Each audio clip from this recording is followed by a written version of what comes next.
Ribuan jamaah tunaikan sholat Idul Fitri 1446 Hijriah di Masjid Agung Ibnu Abdullah Masohi.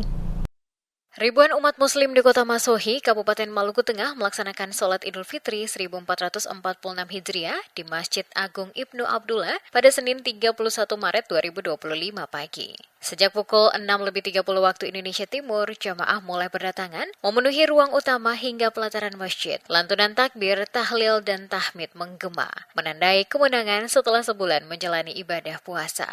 Jemaah yang hadir berasal dari berbagai wilayah, baik dari dalam Kota Masohi maupun dari luar daerah, datang bersama keluarga untuk mengikuti sholat Idul Fitri. Sholat Id tahun ini dipimpin Haji Abdul Lestaluhu sebagai imam, sementara Ali Tehuwayo bertindak sebagai khatib.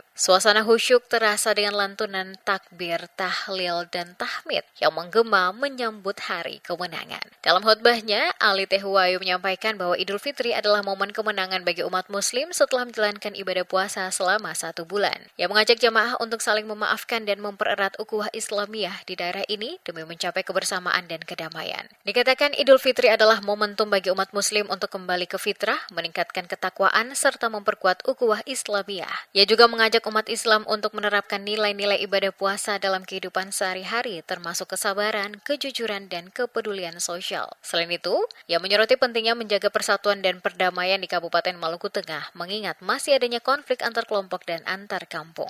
Ali Tehuwayo mengajak seluruh umat muslim untuk meninggalkan segala bentuk permusuhan serta menjadikan daerah ini sebagai contoh kehidupan rukun dan harmonis. Ia juga menekankan pentingnya melestarikan budaya gotong royong yang mencerminkan nilai sosial sebagai identitas masyarakat Maluku. Usai sholat Id, jamaah saling bermaafan dan berbagi kebahagiaan. Acara berlangsung lancar dengan pengamanan ketat dari aparat keamanan. Pengamanan tidak hanya dilakukan oleh TNI Polri, tetapi juga oleh anggota AMGPM daerah Masohi yang membantu mengatur kelancaran akses masuk ke masjid serta arus lalu lintas di sekitar lokasi ibadah.